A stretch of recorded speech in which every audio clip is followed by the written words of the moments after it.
simplesmente porque tem zagueiro no Palmeiras com cadeira, tem jogador no Palmeiras com cadeira cativa, Abel.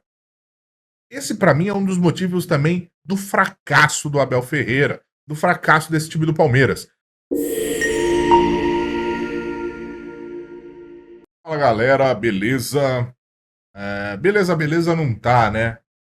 Mas estamos aí, seguimos vivos no Campeonato Paulista depois de vencer a brava e retumbante equipe do Botafogo de Ribeirão Preto, dentro de um Allianz Parque vazio, né? E não é para menos.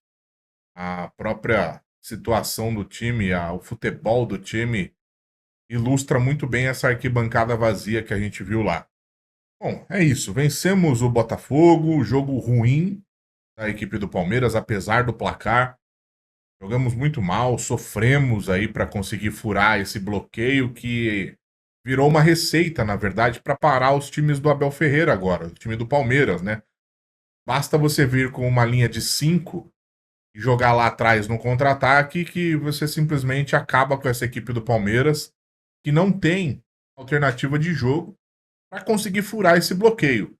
A linha de 5, a linha de 3 ou de 4 na frente, bloco baixo e as linhas próximas, o Palmeiras não consegue furar isso de jeito algum e não trabalha também uma forma de tentar uma alternativa para poder furar isso. O Palmeiras tem basicamente duas jogadas.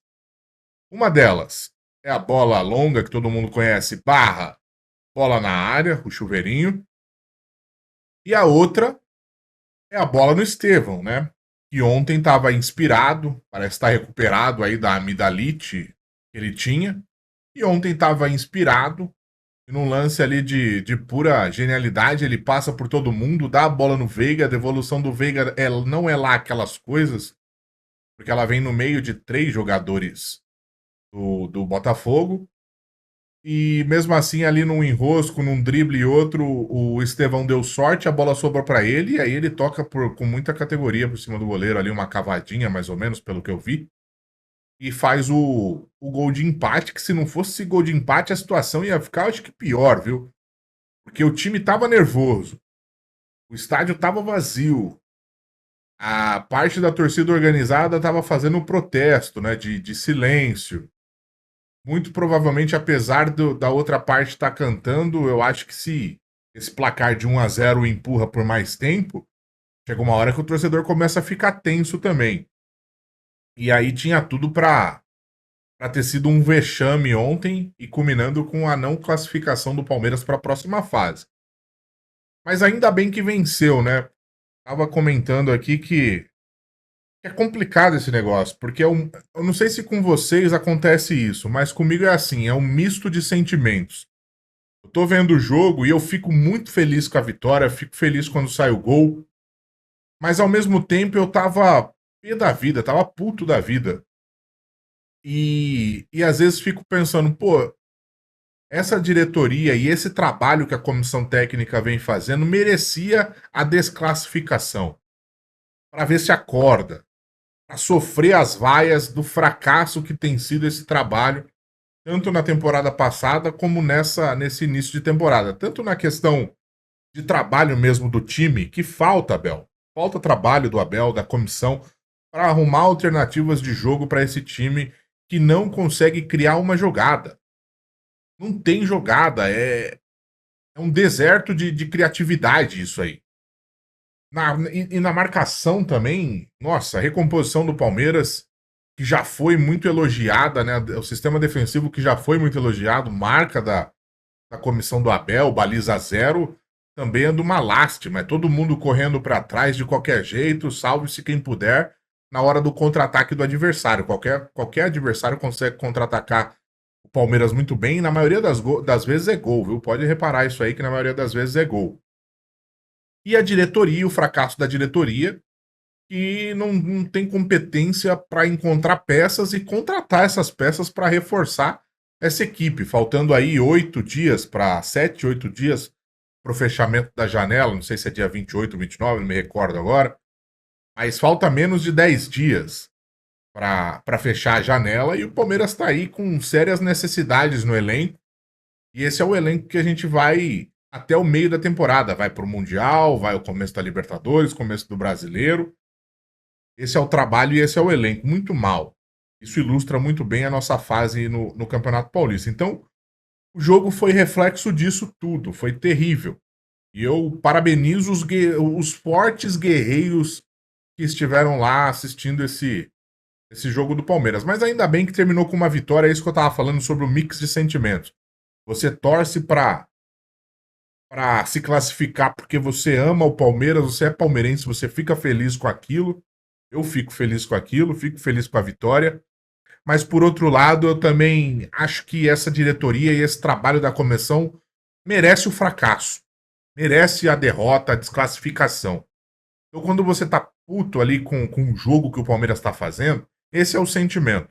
Mas depois vence, e aí você, pô, ainda bem que venceu, vamos torcer por um milagre aí no final de semana, no domingo. Olha só que ponto chegamos, hein? Parece que eu tô em 2005, 2006.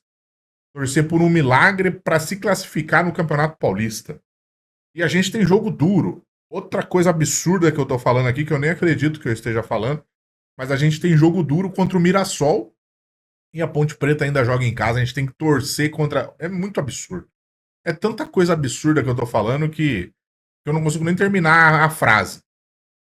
Então, essa é a situação que a gente se encontra e essa é a guerra de sentimentos que eu tenho. É amar o Palmeiras e querer que se classifica, e ao mesmo tempo achar que essa diretoria e esse trabalho da comissão, essa comissão, merece o fracasso. Mas ganhamos, teve o golaço do Luigi, teve gol do Facundo. O gol do Facundo também é uma coisa de louco, né? Ainda bem que ele fez o gol, merece. Acho que tem mostrado bastante vontade, alguma coisa diferente aí, bastante movimentação. Mas o gol dele é coisa de louco. É bola que bate nas costas do Flaco caído no gramado. E a bola sobe, e o zagueiro cai, e o Facundo dá um golpe de joelho na bola para conseguir fazer o gol. E ainda tem a análise do VAR, aquele drama todo. É... Nossa, cara, parece, sinceramente, parece meados dos anos 2000, assim, quando a gente brigava para se classificar em qualquer competição. E a gente tá falando de Campeonato Paulista, né? Campeonato Paulista que eu já pulo pra coletiva mesmo pra não enrolar, que o Abel fala que tem que se dar os méritos às outras equipes do grupo do Palmeiras, que estão pontuando muito. É, respirar fundo, porque beleza, Abel, tá bom. Mérito da Ponte Preta e do São Bernardo, mas é demérito do Palmeiras, meu Deus do céu. A gente tá falando de uma equipe que é o São Bernardo, que eu não sei se tá na Série B ou na série C. Não sei, de verdade. Eu nem sei que série é o São Bernardo. E a gente tá falando da Ponte Preta, que caiu pra Série C. Esses dois times jogaram contra os mesmos adversários que o Palmeiras jogou e conseguiram pontuar mais. Quer dizer que é mais mérito desses dois times do que demérito do Palmeiras, do que fracasso do Palmeiras. O Palmeiras não ganhou do Noroeste. O Palmeiras não conseguiu ganhar perdeu para o Novo Horizontino no seu mando de campo. O Palmeiras não conseguiu ganhar do Água Santa, que era o pior time do campeonato, e graças ao empate naquela ocasião com o Palmeiras, deixou de ser pior time do campeonato. Tem outros jogos aí, eu não vou lembrar de todos agora, mas enfim, esses três aí já serve para dizer o quão ridícula é a campanha do Palmeiras. E não importa, tá? Em que situação foi, trocando time A e time B, alternando. Gente, o time do Palmeiras é um time de 200 milhões de euros. O valor do elenco é de 220, se eu não me engano, milhões de euros. O time do Noroeste, por exemplo, que o Palmeiras empatou, e empatou na Bacia das Almas, hein? Vale 400 mil euros. O Palmeiras tem a segunda ou a terceira maior folha salarial do país, velho. E não tem como você dar mérito a outras equipes e não dar o demérito, não criticar o trabalho do Abel, não criticar a montagem desse elenco. Não tem como fazer o contrário, Abel. Não tem como fazer essa engenharia por mais boa vontade que se tenha, tá? É... Outra coisa na coletiva que eu acho que aí ele foi bem, que é na resposta do gramado sintético. Acho que ali tudo que ele falou eu assino embaixo. Pô, grama natural é melhor? Beleza, grama natural é melhor. Mas o gramado sintético do Allianz não é o gramado sintético que você joga a bola no final de semana. Os gramados do Brasil são uma porcaria, são um lixo. Eu não estou falando de gramado de Série B e de Série C, estou falando de Série A. De Série A, a grande maioria é um lixo. É gramado cheio de areia. Areia pintada de verde para cobrir os buracos, ou grama cortada, igual o Abel falou. Tem outras coisas que precisa se protestar também, que é a questão da... Se precisa reivindicar, na verdade, que é a questão da melhoria da arbitragem. A arbitragem no Brasil é uma merda, uma porcaria. O árbitro de campo e o árbitro de vídeo são uma porcaria. Salários atrasados das equipes não pode acontecer. Não pode acontecer. E clube devendo bilhão também não pode acontecer. Então tem muita coisa para se ver antes de problematizar o gramado sintético, que é um tapete que pode ter sim, e acredito que tenha, tá? Não sou jogador profissional, mas também não sou maluco. Sei que tem uma diferença na velocidade do jogo, da forma como se comporta a bola, da forma como vai se comportar o jogador. Tem uma diferença da grama natural para a sintética. Mas o principal ponto que eles levantariam a bandeira, que é a questão das lesões, isso não acontece. As lesões, elas acontecem menos no gramado sintético ainda, até do que no gramado natural. Isso é feito por estudo, tá? Não é de orelhada, não é que alguém falou, acontece. Não. Foi feito um estudo e publicado numa revista aí que chama The Lancet.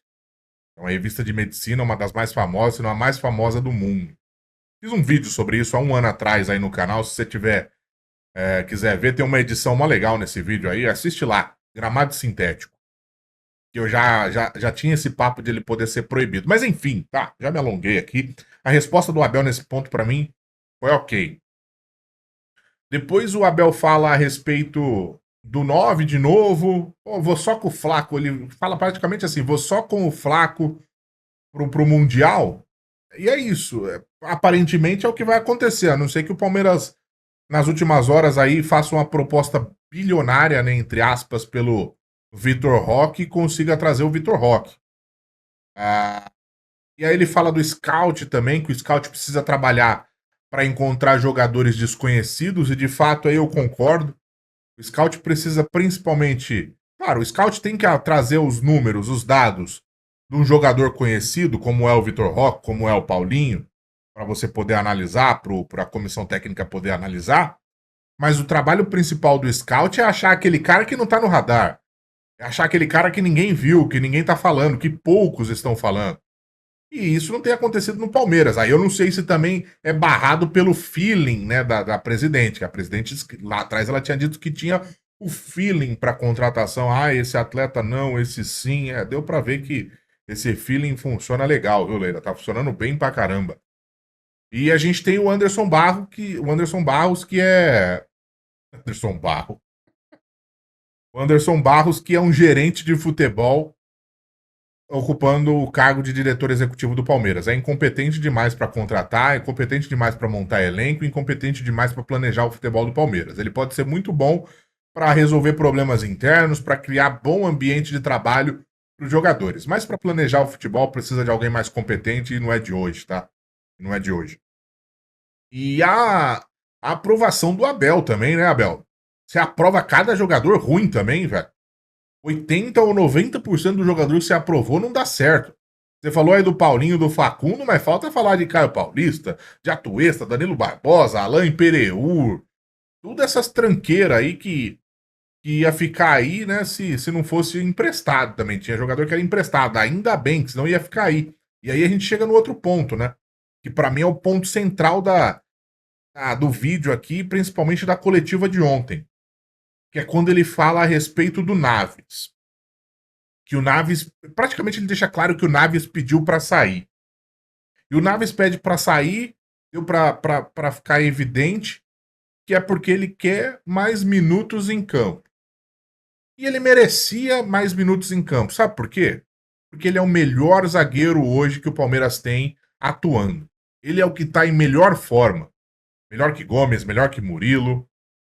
ele tinha que estar, inclusive, no time de ontem, né? Que já é um absurdo ter entrado o Benedetti, não porque o Benedetti, não por conta dele. Beleza, o moleque subiu da base, até acho que vai ser um bom zagueiro, né? É alto, pode ser bastante útil na bola aérea. Mas se a gente fosse seguir a meritocracia, quem tá jogando mais bola é o Naves. E se fosse seguir até a hierarquia do Abel, que é aí que eu quero pegar para falar para você, que a hierarquia do Abel deveria ser o Naves também. E ele deixou muito claro essa hierarquia aí nessa coletiva, mais uma vez. E para mim esse é um dos pontos também que causa o fracasso do Palmeiras, o declínio do Palmeiras. É a tal hierarquia, os jogadores preferidos do Abel que não saem por nada. Pô, o Gustavo Gomes é o xerife do Palmeiras, é o xerifão. Pra mim, é um dos maiores zagueiros da história do Palmeiras que eu vi jogar. Tá na minha seleção dos melhores que eu vi jogar. Mas hoje, o Gustavo Gomes vive má fase. Não só hoje, tá? Já vem de um ano atrás. Eu achava que era muito por conta da questão de fragilidade defensiva do Palmeiras como um todo. E tem isso também. Mas dá pra ver que ele tá realmente abaixo em questão de desempenho. Tá muito abaixo do que já foi. E hoje não merece a titularidade. Mas o Abel Ferreira tem uma dificuldade tremenda e nisso a gente pode perder um grande zagueiro, que é o Naves. Abel, cara, que loucura. É uma loucura, porque o Palmeiras tá trazendo. O Palmeiras trouxe o Bruno Fux, a base de troca do Atlético Mineiro, beleza, foi a base de troca aí, mas é um cara que chega também para ocupar uma posição dentro do elenco como zagueiro. O Palmeiras parece que tá indo atrás de um Mikael, um zagueiro que o Palmeiras vai pagar 5 milhões de dólares da MLS, que é um zagueiro que tá em formação ainda, não sei se é bom, se é ruim, mas eu li a análise do jornalista que cobre a MLS lá e o cara falou que é um bom zagueiro, mas tá em formação. Ainda não tá no nível de Gomes e Murilo, o cara até cita lá na matéria. Mas como é um zagueiro canhoto e faz às vezes de lateral também, ele poderia ser usado nesse sistema de 3 zagueiros do Abel. Então a gente vai trazer um zagueiro em formação, em desenvolvimento e liberar um que está pronto, um que já está ambientado aqui há 2 anos de profissional, que vem das categorias de base, que está jogando muito, simplesmente porque tem zagueiro no Palmeiras com cadeira, tem jogador no Palmeiras com cadeira cativa, Abel. Esse, pra mim, é um dos motivos também do fracasso do Abel Ferreira, do fracasso desse time do Palmeiras. E eu tava assistindo o Amit e o Jaguarino foi muito bem. Um abraço pro pessoal do Amit lá. O Jaguarino foi muito bem quando ele citou outros exemplos que lembram esse do Naves. Porque na hora que ele falou isso, na hora que o Abel falou isso do Naves ontem, eu lembrei do Kevin. Eu lembrei do Kevin que foi a mesma coisa, questão de hierarquia, lembra? Ah, o Breno Lopes tá à frente, o Kevin tem que respeitar a hierarquia, tem que comer muito feijão. O Kevin pegou e falou, eu quero jogar. Aí o Abel falou, não, tem que respeitar. O Kevin falou, então vou sair.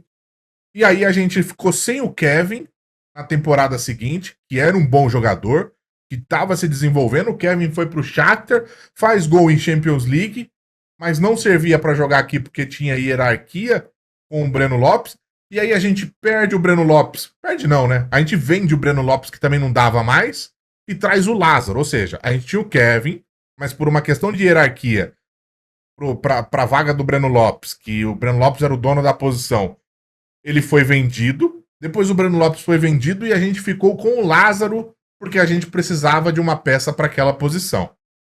E aí o Gerson Guarino citou outros exemplos, como o Giovani, na mesma coisa. Chegou pro Abel lá, pô, e aí, Abel, o que você tem preparado para mim? O Abel, sei lá, acho que ele não gosta quando alguém chega, quando algum moleque da base chega e pergunta para ele qual que é o projeto, qual que é o plano.